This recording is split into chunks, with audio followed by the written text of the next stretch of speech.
On Saturday, a bus full of tourists from Assam was stopped by the police on Umiam Bridge because big vehicles are not allowed to pass through Umiam Bridge, hence a gate has also been installed to restrict them.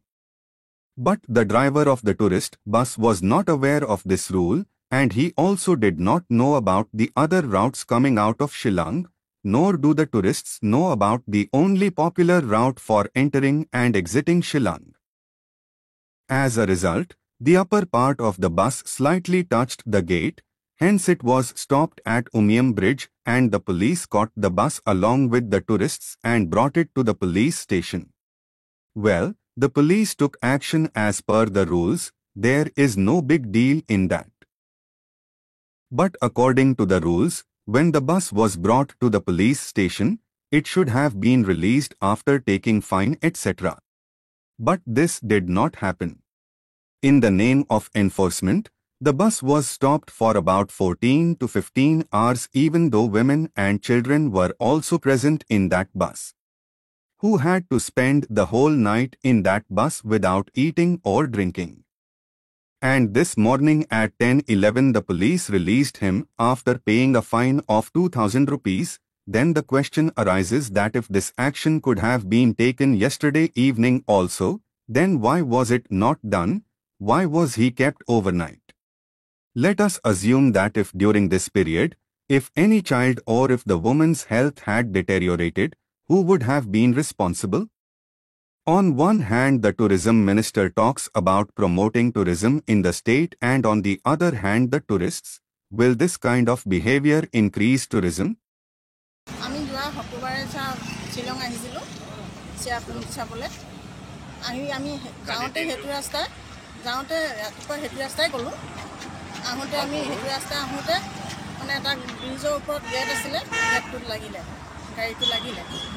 গেটত লগা কাৰণে পুলিচে আমাক ধৰি পেলাই ইয়াতে থৈ দিছে আমাৰ প্ৰায় 15 ঘণ্টা মানে হ'বলৈ হ'ল ইয়াৰ পৰা যাবলৈ দিয়া হোৱা নাই পুলিচে যাবলৈ নিদিবলৈ কৈ আছে কালিৰ পৰা স্যাৰ আমি একোৱে খোৱা নাই ল'ৰা-ছোৱালী কান্দি আছে ভোকত খাবলৈ নাপায় এখন দোকান নাই ইয়াত খাবৰ কাৰণে আৰু আমি নিজেও লঘনে আছো শুবলৈ পোৱা নাই খাবলৈ পোৱা নাই আমাৰ বহুত কষ্ট হৈছে স্যাৰ আমাক যেনে তেনে যাবলৈ দিয়া अभी पुलिस क्या बोल रही है आप लोग को আমাৰ যাবলৈ নাই দিয়া जाने नहीं दिया तो आप लोग कितना बजे से फंसे हुए हैं কালি 5টা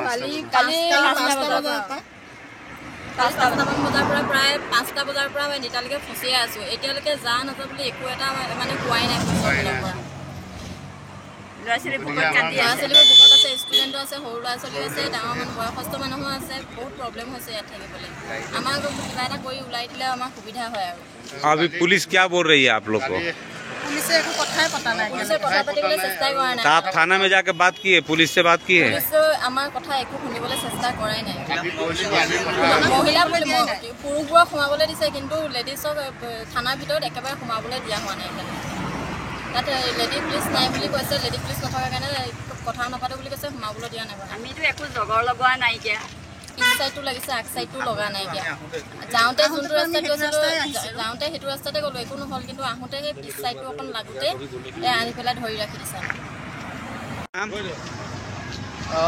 মোৰ নাম কান্ত দলে আমি বোকাখাটৰ পৰা আহিছিলোঁ ফুৰিবৰ কাৰণে শ্বিলং আৰু চেৰাপুঞ্জী গতিকে আমি কালি খুব মানে ৰাতিপুৱা আমি যাওঁতে কোনো অসুবিধা নাপালোঁ একেটা গেটে দিয়ে পাৰ হৈ গুচি গ'লোঁ আৰু কালি আমি যেতিয়া উলটি পেলাই গৈছিলোঁ যাওঁতে সেই গেটটোতে এটা ছাইডত মানে ৰাস্তাটো অলপ টেঢ়া আছিলে আমাৰ যাওঁতে যিটো ছাইড পৰে সেইটো ছাইডত যাওঁতে ঠিক মানে গাড়ীখন পাৰ হৈ যোৱা শেষ হ'বলৈ হওঁতে ওপৰত টাচ হৈ গ'ল তাতে অকণমান মানে এচটা টিনা আছিলে টিনা চটা পৰি গ'ল পৰাৰ পাছত মানে আমাক মানে দাবী ধমকি দি গাড়ীখন সাইড কৰালে তাতেতো গুধলা সময় চাৰিওফালে গাড়ী জাম লাগিছে আৰু মানে একদম মানে আমাক দাবী ধমকি দিছে আৰু মানে গাড়ীখন মানে আমি সাইড কৰিবলৈ ঘূৰাবলৈকো মানে আমাক মানে টাইম দিয়া নাই আমাক মানে কোনো হেৰি কৰা নাই মানে তাৰ পিছত আমি গাড়ীবিলাক ৰখাই মেলি পেলাই পাছত মানে আমাক এবাৰ মানে ক'লে মানে যে এইটো মানে এইফালে নাযায় বুলি ক'লে তেতিয়া আমি বেলেগ ৰাস্তা আমি চিনি পোৱা নাছিলোঁ আমি প্ৰথমবাৰ আহিছোঁ তাৰ পিছত আমি ৰাস্তা উলিয়াব নোৱাৰি আকৌ ঘূৰি ঘূৰি গৈ পেলাই আকৌ সোমাই গ'লোগে যাওঁতে মানে তাত মানে টাচ হোৱাৰ পাছত মানে আমাক মানে দাবী ধমকি দিলে, দাবী ধমকি দি গাড়ীখনকো লৈ আহিলে, আনি পেলাই থানাত আমাক আজিলৈকে থৈছে কালি 5টা বজাৰ পৰা। গতিকে আমি লঘোণে ভোগে আছোঁ। ইয়াত মাইকী মানুহ আছে, মহিলাসকল আছে, বাচ্চাবিলাক আছে আৰু ছোৱালী মানুহো আছে। গতিকে আমাৰ খোৱা বোৱা নাই কালিৰ পৰাই। কালিয়ে যি আমি চেৰাপুঞ্জীত মানে ফুৰিবলৈ যাওঁতে যি খাদ্য খালোঁ সেয়াই খোৱা আৰু।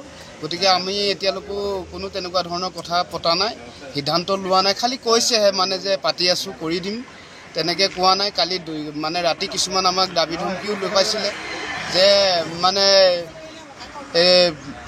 তহঁতি মানে আমাৰ মানে ইয়াৰ মানে তহঁতি এনেকৈ কৰিছ, তেনেকৈ কৰিছ, দাবী ধমকি লগাইছে, মাৰিম বুলি কৈছে। তেনেকুৱা ধৰণৰ কিছুমান কথা মানে মন্তব্য কৈছে। আৰু আমি কথা পাতিবলৈ বিচাৰোঁ যে আমাক মানে কিবা ধৰণে প্ৰকাৰে হ'লেও আমি মাইকী মতা ল'ৰা ছোৱালীবিলাক আছে, আমি সকলোৱে মানে সিদ্ধান্ত কৰি যামগৈ। আমি তেনেকুৱা ভুল কৰা নাই। গাড়ীখন ওপৰ চোৱাটোহে লাগিছে, আমি জানি বুজিও লগোৱা নাই। গাড়ীখন ওখ কিমান, চাপৰ কিমান আমি নাজানো। গতিকে গেট এওঁতে কিমান ওখকৈ দিছে, চাপৰকৈ দিছে। গতিকে ভুল আমাৰ তেনেকুৱা হৈছে বুলি ভবা নাই। কিন্তু সেই সৰু কথাটোতে গাড়ীখন সৰহ পাৰ হৈ গৈছিলে, অলপ টাচ হওঁতে এতিয়া পৰ্যন্ত আমাক ধৰি ৰখা হৈছে। आप लोग कितने आदमी हैं? আমি 41টা আছিলোঁ, 41 পিছ মানুহ আছোঁ। সৰু ল'ৰা ছোৱালীতে ধৰি পেলাই ডাঙৰ মানুহ।